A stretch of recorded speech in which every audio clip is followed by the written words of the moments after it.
কোথাও বেড়াতে গেলে এমনি আগের রাতে আমার ঘুম আসে না। সেই ভোর 4টের সময় বাড়ি থেকে রওনা দিয়েছি।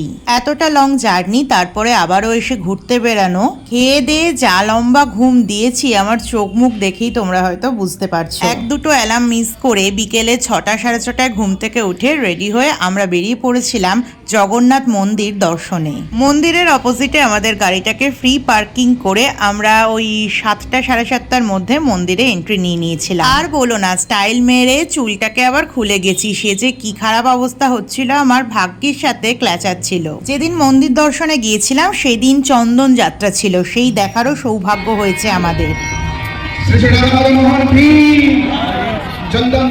অনেকক্ষণ চন্দন যাত্রা উপভোগ করে মহাপ্রভু দর্শন করে পুরো মন্দিরটা পরিক্রমা করে আমরা চলে এসেছিলাম আবারও সি বিচের ধারে অনেক রাত পর্যন্তই আমরা বসেছিলাম। রুমে ফেরার আগে আশেপাশের মার্কেটটাও একটু ঘুরে দেখেছিলাম, আর হোটেলে আমাদের জন্য মিক্সড ফ্রাইড রাইস আর চিলি চিকেন ওয়েটও করছিল।